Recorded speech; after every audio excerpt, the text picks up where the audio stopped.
حضرت موسیٰ علیہ السلام کی حدیث کا سہارا میں نے اس لیے لیا تاکہ یہ بات واضح ہو جائے کہ کتاب الہی کا منکر ہی اللہ کے عذاب کا مستحق نہیں بنتا، بلکہ حدیث رسول موسیٰ کا منکر فرعون بنا اور عذاب میں مبتلا ہوا، تباہ و برباد ہوا، تو وہ رسول جس کے صدقے میں نبیوں کو نبوت ملی، وہ نبی جس کے طفیل رسولوں کو رسالت ملی، اس کی حدیث کے منکر کو اللہ کتنی سزا دیں گے۔ غور کریں، فَوَيْلِ وَجْهَكَ شَطْرَ الْمَسْجِدِ الْحَرَامِ، لمن حدیث کر رہا ہے اس حدیث سے بخوبی واقف ہے۔ علماء کو کہنا ہے کیا میں اپنے احباب سے مخاطب ہوں، آپ کے علم ہے 23 سالہ پیغمبرانہ زندگی کے 13 سال نبی مکرم ہوئے مجسم محمد صلی اللہ علیہ وسلم کے نہیں ہوئے، اس کے بعد 23 سالہ پیغمبرانہ زندگی کے آخری 10 سال آپ نے ہجرت کے بعد مدینے میں گزارے۔ ہجرت کے بعد 17 مہینوں تک رسول مکرم صلی اللہ علیہ وسلم اور آپ کے تمام صحابہ اہل ایمان ادھر ادھر کے نماز پڑھتے تھے، مسجد اقصی کی جانب، بیت المقدس کی جانب۔ یہ حقیقت ہے، اس کا انکار کوئی کر ہی نہیں سکتا۔ ہجرت مصطفیٰ کے بعد 17 مہینوں تک رسول مکرم صلی اللہ علیہ وسلم مدنی زندگی میں، اس سے پہلے مکی زندگی میں ادھر ادھر کے نماز پڑھتے تھے، مسجد اقصی کی جانب۔ حقیقت ہے جب تحویل قبلہ کا حکم ہوا، اس سے پہلے اللہ نے کچھ ایسے مضامین نازل کیے کہ یہ اہل کتاب کہیں نہیں جا، اس مضمون میں جائے ہے، اس حقیقت سے کوئی انکار نہیں کر سکتا کہ فوائد وجہ شطر المسجد الحرام اس حکم کے نزول سے پہلے رسول اللہ صلی اللہ علیہ وسلم اور آپ کے صحابہ مسجد اقصی کی جانب مڑ کر کے نماز پڑھتے تھے۔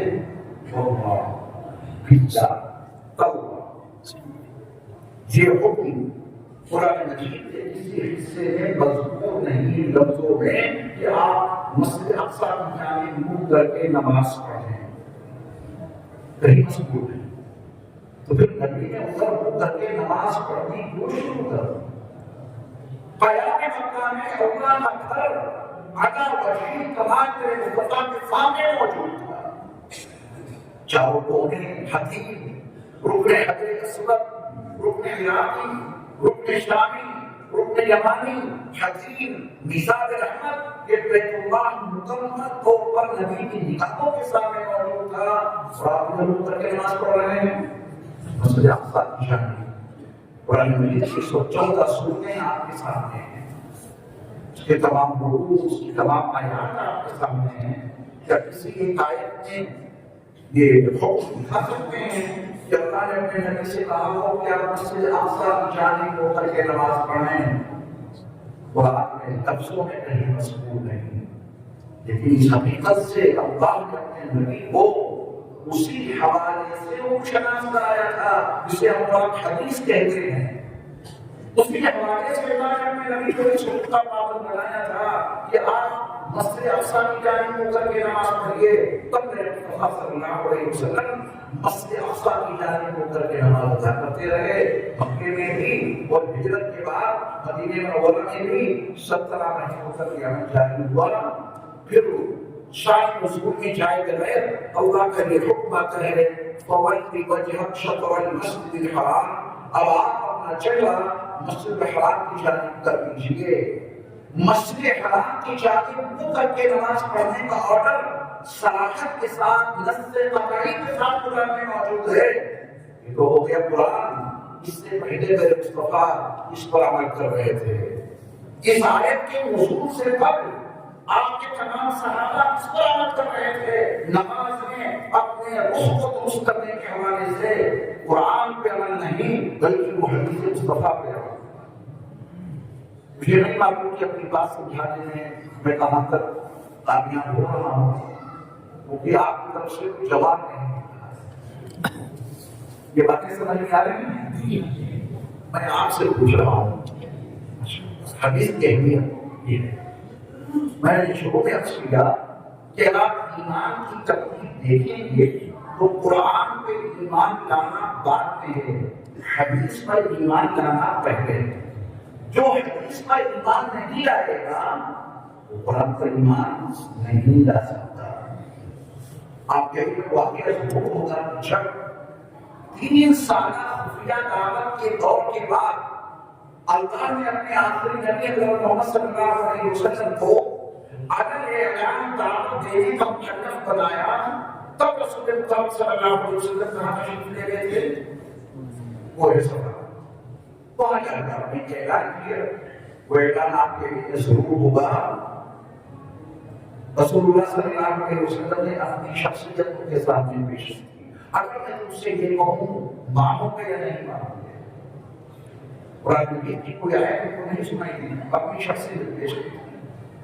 جو ذات مصطفیٰ اقوال مصطفیٰ کو تسلیم کر لے وہی قرآن تسلیم کر سکتا ہے، اور جو ذات مصطفیٰ کی عظمت و افراد کو تسلیم نہ کرے، اقوال مصطفیٰ کی صحت کو تسلیم نہ کرے، وہ کیسے مان لے گا کہ یہ جو قرآن کے نام سے کچھ آیتیں سنا رہے ہیں اللہ کی آیتیں ہیں؟ کبھی سمجھنا امام بخاری رحمۃ اللہ علیہ نے کتاب الایمان سے پہلے چیپٹر قائم کر دیا ہے، باب قائم کیا۔ اس سے پہلے کتاب الایمان سے پہلے میں آپ کو مدرسہ مخاطب ہوں، آپ بتائیں سب سے مقدم چیز کیا ہے؟ ایمان۔ اعمال میں سب سے مقدم نماز، اور نماز سے مقدم چیز کیا ہے؟ ایمان۔ ایمان سے پہلے تو کچھ نہیں۔ امام بخاری فرماتے ہیں کہ ہاں ایمان سے پہلے بہت کچھ ضروری ہے۔ اگر ایمان سے پہلے اس حقیقت کو دل سے تسلیم نہ کیا تو کتاب ایمان تک پہنچو گے ہی نہیں پہنچ سکتے۔ تو ایمان کی حقیقت تک ایمان سے پہلے کیا ہے؟ باب کیف کان بدء الوحی الى رسول اللہ صلی اللہ علیہ وسلم، اللہ کے رسول صلی اللہ علیہ وسلم پر وحی کے رسول کے احوال جب تک تسلیم نہیں کرو گے، جب تک ایمان پر تمہاری رسائی نہیں ہو سکتی۔ ایمان لاؤ گے اس پر؟ زمین پر، آسمان پر، سورج پر، ستاروں پر، سیاروں پر، کہکشاؤں پر، بہتے ہوئے دریاؤں پر، پھاٹے مارتے ہوئے سمندروں پر، جھنگلات پر، اس پر ایمان لاؤ گے۔ ایمان لاؤ گے اسی پر جسے زبان مصطفیٰ کہے، اور زبان مصطفیٰ کی حقیقت کو تسلیم کرنے سے پہلے نظام وحی کو تسلیم کرنا پڑے گا۔ جو نظام وحی کا ہوتے ہو اس کی رسائی ایمان تک نہیں ہو سکتی۔ تب امام بخاری رحمۃ اللہ علیہ نے کتاب الایمان بعد میں پیش کیا ہے۔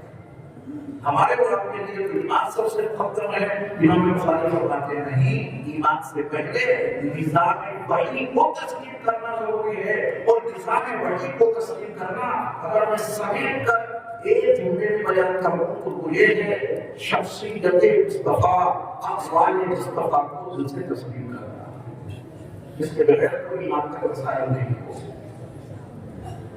چلیے وقت بہت کم ہے، میں وقت کا خاص خیال رکھنے کی کوشش کر رہا ہوں، لیکن اس حقیقت سے آپ کو بھی واقف ہیں کہ کسی بھی چیز کا تجربہ اور کسی بھی چیز کا تکمیلہ اس کی ابتدائیہ کے بغیر نہیں سمجھا جا سکتا۔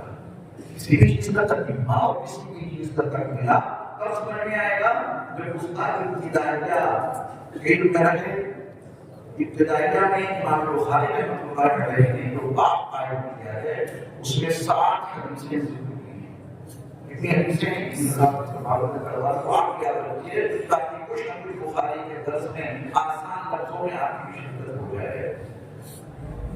امام بخاری رحمۃ اللہ علیہ کا مزاج ہے دراصل قرآن کی ترمیم اور تشریح احادیث رسول کے حوالے سے۔ بڑا اہتمام کیا ہے اس بات کا امام بخاری رحمۃ اللہ علیہ۔ قرآن مجید کی سورتوں میں سب سے پہلی سورت ہے سورۃ الفاتحہ، اس میں کتنی آیتیں ہیں؟ 7۔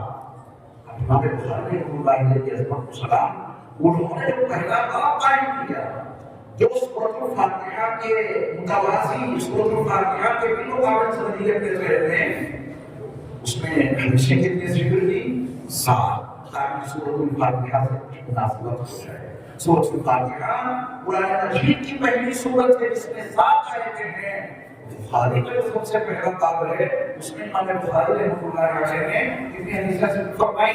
7۔ اب جو سب سے پہلی حدیث ہے حسن امام بخاری رحمۃ اللہ علیہ کا جو سب سے پہلی حدیث ہے اس کو بھی بخاری شریف میں 7 مقامات پر ہے۔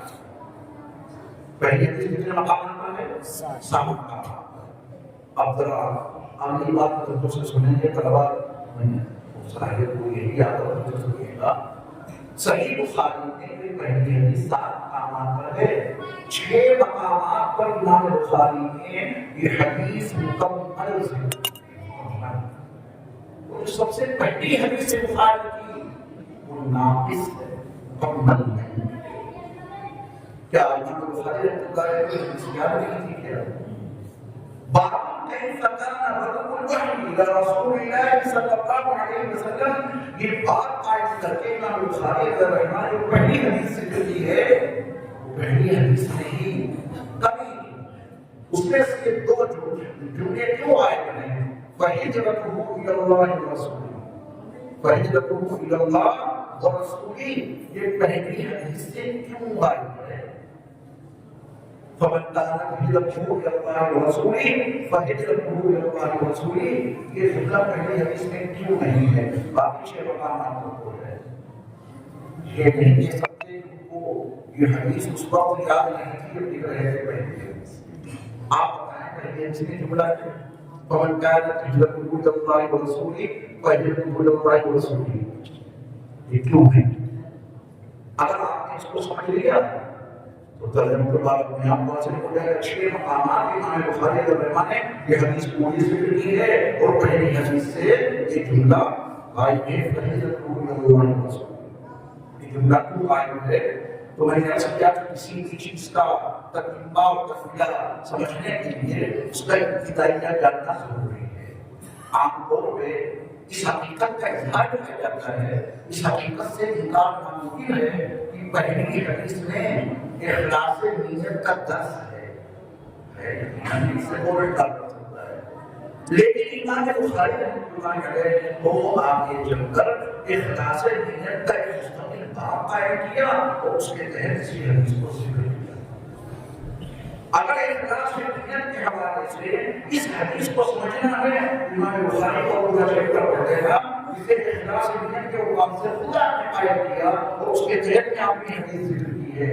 پہلا بات ہے، پہلا بات ہے باب کیف کان بدء الوحی الی رسول اللہ صلی اللہ علیہ وسلم، یہ پہلا باب ہے نبی پر وحی کے نزول کے احوال کیا ہیں، صرف کیفیت مراد نہیں ہے۔ تمام شامل حدیث پر متفق ہیں، یہاں پر کیفیت سے مراد صرف کیفیت نہیں ہے، جملہ احوال وحی، احوال نزول وحی۔ پہلا باب ہے تو ترجمہ باب کیسے ثابت ہے؟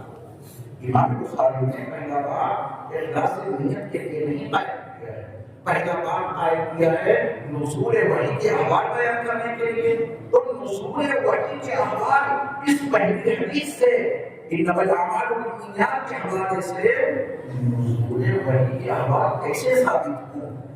کوئی مضمون ہے اس میں؟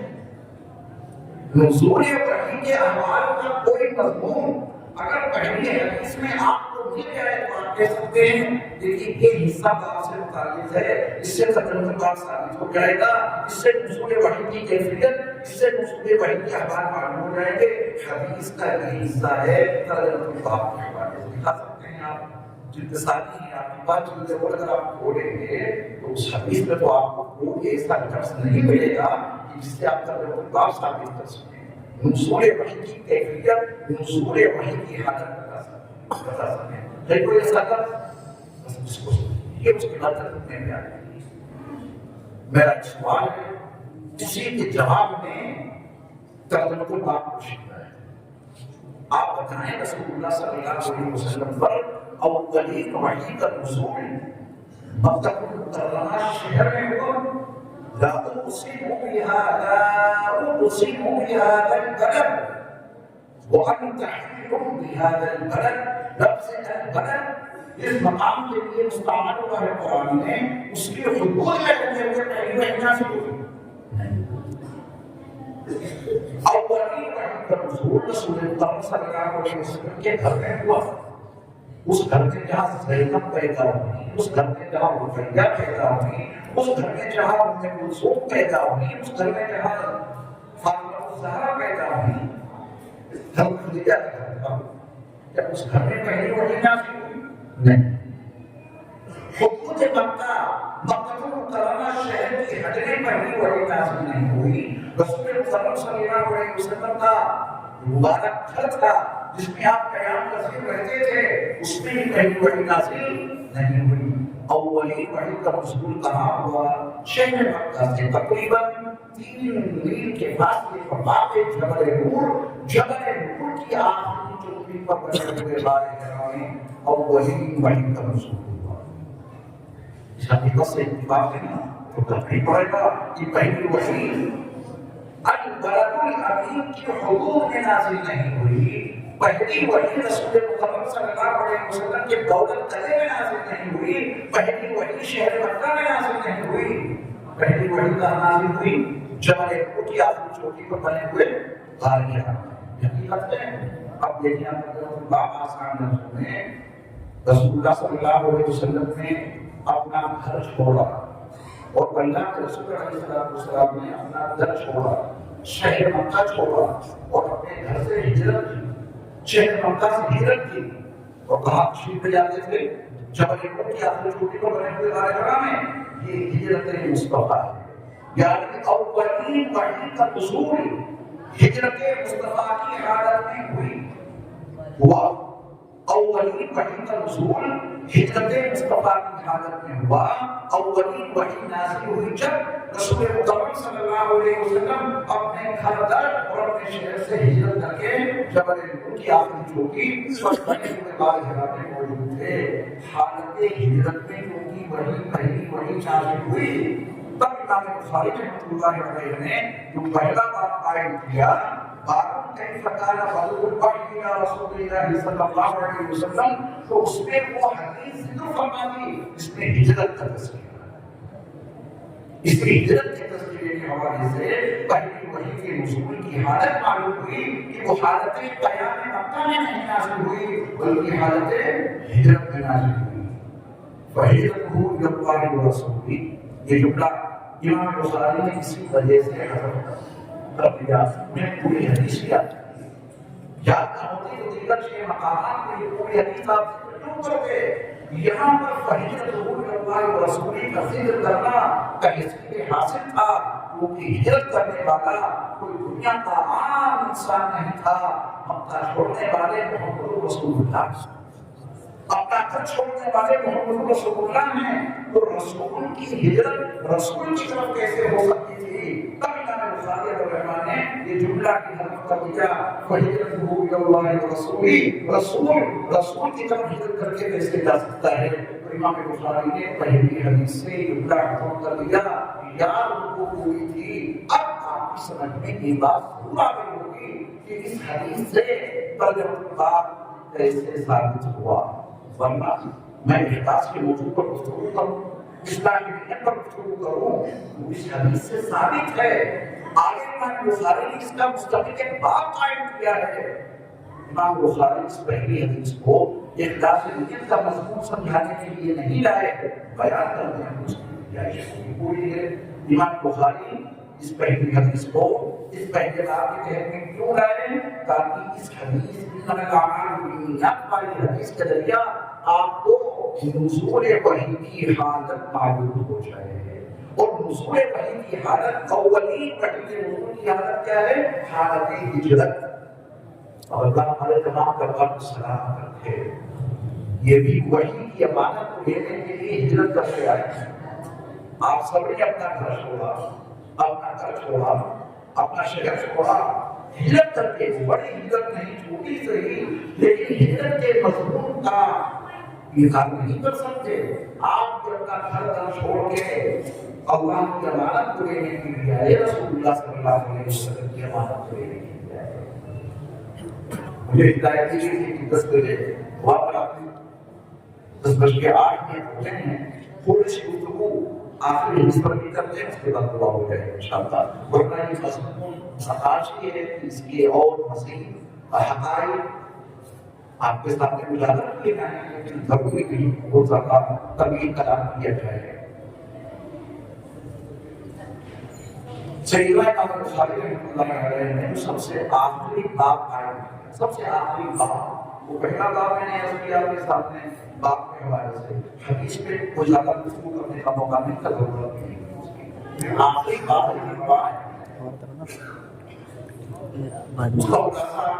دوسرے بنائے کہ ایک بار سے نبی کی ذمہ داری ہے اپنے دور میں پنپنے والے تمام فکروں کا حل رسول اللہ صلی اللہ علیہ وسلم آپ کی ذمہ داری